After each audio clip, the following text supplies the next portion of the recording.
Bienvenidos. En este video abordaremos la ataxia-telangiectasia desde un enfoque molecular y genético. Exploraremos qué es esta enfermedad, cuál es su base genética, cómo afecta uno de los mecanismos más importantes de protección celular, que es la reparación del ADN, y aspectos clínicos. La ataxia-telangiectasia, abreviada como AT, es una enfermedad genética hereditaria de tipo autosómica recesiva, catalogada como una enfermedad rara. Se caracteriza principalmente por la disfunción de una proteína esencial en la respuesta celular al daño del ADN, la proteína ATM. La prevalencia estimada es de 1 en 40.000 a 100.000 nacidos vivos. Pertenece al grupo de trastornos de inestabilidad genómica. Los pacientes presentan un defecto funcional en la detección y respuesta a roturas de doble cadena del ADN, lo cual compromete el control del ciclo celular y la integridad genómica. El gen responsable de esta enfermedad es el ATM, abreviatura de Ataxia-telangiectasia mutated, ubicado en el cromosoma 11q22.3.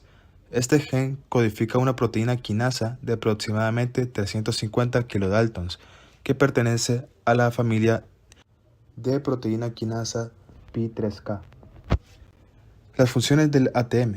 Actúa como sensor y transductor del daño en el ADN. Se activa en respuesta a roturas de doble cadena DSBS. Inicia una cascada de señalización mediante fosforilación de sustratos implicados en el control del ciclo celular, en la reparación del ADN y en la apoptosis. Las mutaciones en ATM son más de 600 mutaciones distintas que se han identificado. Pueden ser de lesiones, inserciones, mutaciones sin sentido o de cambio de sentido. El resultado es la producción de una proteína no funcional, truncada o ausente. Esto genera deficiencia en la señalización de DSBS y falla en la activación de las vías de reparación. El modo de herencia es autosómica recesiva. El individuo debe heredar una copia mutada de cada progenitor. Los portadores heterocigotos son generalmente asintomáticos, pero pueden presentar riesgos elevados de cáncer en ciertas condiciones.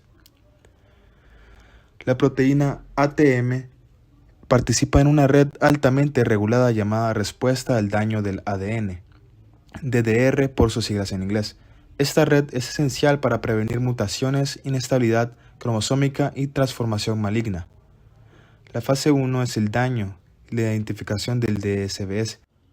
Las roturas de doble cadena ocurren por radiación ionizante, estrés replicativo, radicales libres, reordenamiento genético normal, por ejemplo en linfocitos. El ATM normalmente se recluta al sitio de daño por el complejo mRN. En la fase 2 se da la activación de ATM. El ATM se activa por autofosforilación en SER1981. Luego, fosforila múltiples proteínas, incluyendo la P53, H2AX, CHK2, BRCA1, NBS1, que estas proteínas se encargan de detención del ciclo celular, reparación o apoptosis, formación de focos de reparación, amplifica la señal de detención del ciclo y la reparación homóloga del ADN, respectivamente. En la fase 3 se da la reparación. Si el daño es leve, se activa la reparación por recombinación homóloga, HR. Si el daño es severo, se induce la apoptosis para evitar propagación de células con mutaciones. ¿Qué ocurre en la ausencia de ATM? En individuos con AT, esta respuesta está severamente comprometida. No hay activación de la vía ATM, el ciclo celular no se detiene aunque el ADN esté dañado, no se reclutan eficientemente los complejos de reparación, se favorece la acumulación de errores, de lesiones, translocaciones y aneuploidía, y hay una alta susceptibilidad a mutagénesis y transformación maligna. La ataxia-telangiectasia es una enfermedad paradigmática para entender cómo un solo gen puede afectar procesos esenciales como la reparación del ADN, la vigilancia genómica y el control del ciclo celular. Su estudio ha sido clave para comprender los mecanismos de cáncer, inmunodeficiencia y neurodegeneración asociados a inestabilidad genómica. Entender el rol del gen ATM no solo es esencial para AT, sino también para investigar terapias dirigidas contra el cáncer, enfermedades genéticas y daños inducidos por radiación. ¿Qué ocurre cuando el ATM está mutado? Normalmente, si el ADN está dañado, El ATM detiene el ciclo celular para que se repare antes de dividirse. Pero sin ATM, la célula sigue dividiéndose con errores genéticos, lo cual es muy peligroso. No se detecta el daño en el ADN. Las células acumulan errores genéticos, sobre todo rupturas de doble cadena, que son muy peligrosos. Este daño puede ser causado por procesos normales del cuerpo, como la replicación celular, o por factores externos, como la radiación. Tercera, no se activa la apoptosis. El ATM ayuda a activar la proteína P53, que induce la muerte celular si el daño es irreparable. Sin esta señal, las células dañadas no mueren y esto aumenta el riesgo de cáncer. Muerte progresiva de neuronas. El cerebelo, que controla el equilibrio y la coordinación, tiene muchas neuronas sensibles al daño oxidativo y al estrés genético. Como el ATM no las protege, estas neuronas mueren con el tiempo, causando ataxia progresiva. Inestabilidad genómica y el cáncer. Como el ADN no se repara, las mutaciones se acumulan. Esto crea una célula inestable genéticamente que puede convertirse en tumoral. Por eso los pacientes con ATE tienen alta predisposición a linfomas y leucemias. Alteración del sistema inmunológico. Durante la maduración de los linfocitos, el ADN debe romperse y reordenarse para generar diversidades de anticuerpos. Este proceso requiere una reparación precisa del ADN. Sin ATM, los linfocitos no maduran bien y esto lleva a una inmunodeficiencia. Y por último, hipersensibilidad a radiación ionizante. El ATM también ayuda a reparar el daño causado por rayos X y otras formas de radiación. Sin esta reparación, la radiación daña gravemente el ADN de estos pacientes. Por eso debe evitarse estudios radiológicos a menos que sean absolutamente necesarios. ¿Cómo se manifiesta clínicamente esta enfermedad?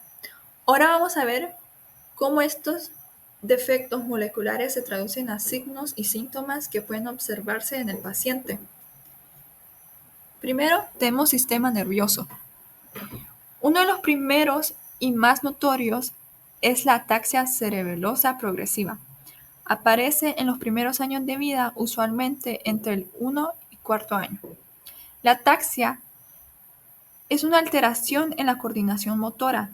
El niño camina con inestabilidad, se cae con facilidad, tiene dificultad para hablar y con el tiempo puede llegar a necesitar silla de ruedas.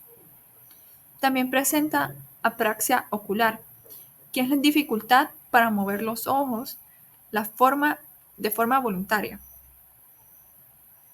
Esto se debe a que la proteína ATM no protege las neuronas del cerebelo del estrés genético y estas se van degenerando con el tiempo.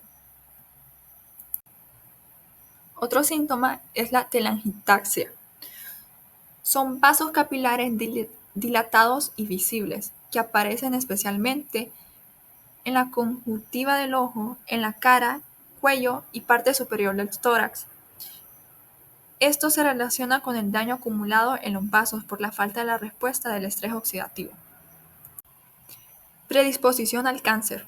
Debido a la acumulación de mutaciones y la inestabilidad genómica, estos pacientes tienen una alta probabilidad de desarrollar linfomas y leucemias, muchas veces en la infancia o adolescencia. Sistema inmunológico. El AT también afecta el sistema inmunológico.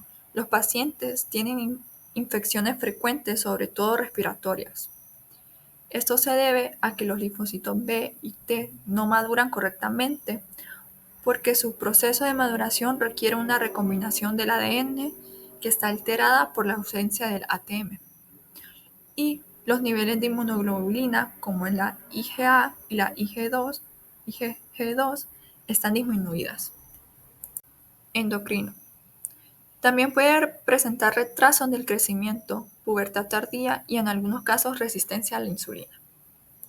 Aunque actualmente ataxia telangiectasia no tiene cura, Existen tratamientos que buscan retrasar la progresión de la enfermedad, mejorar la calidad de vida del paciente y prevenir complicaciones.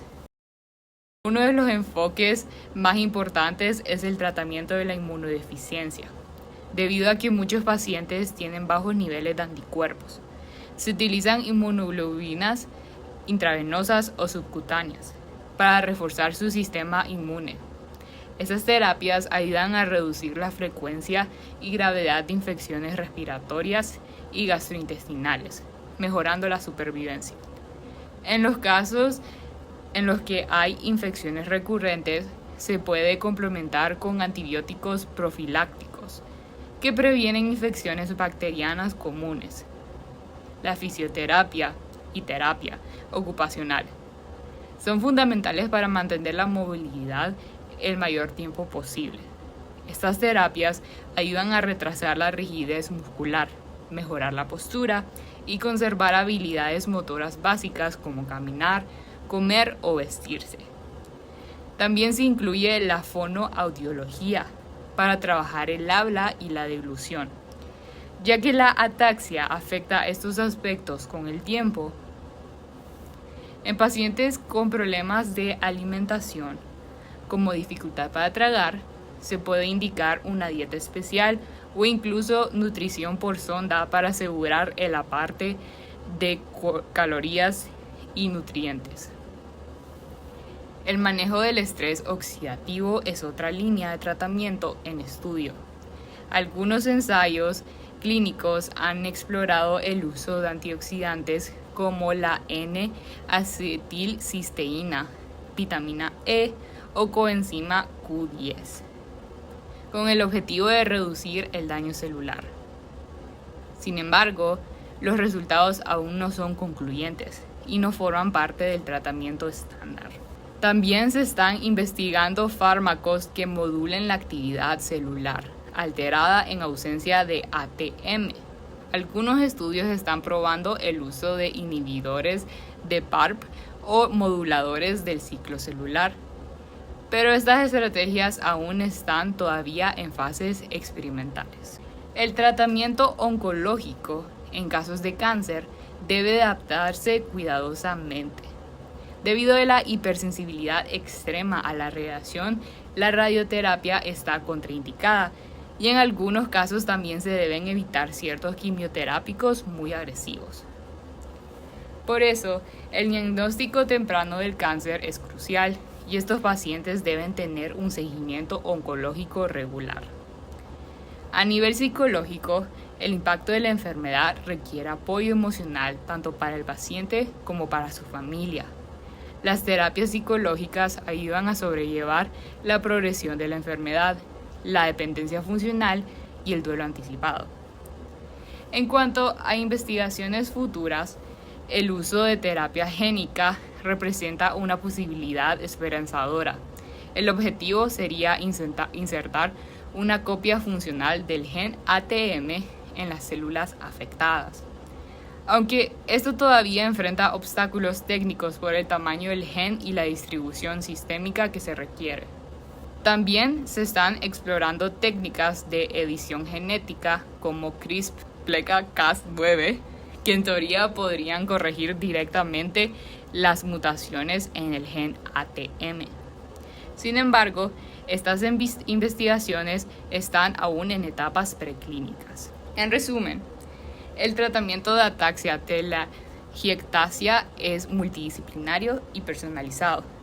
No se trata de curar, sino de mejorar la calidad de vida, prevenir complicaciones graves y proporcionar apoyo integral al paciente y su entorno.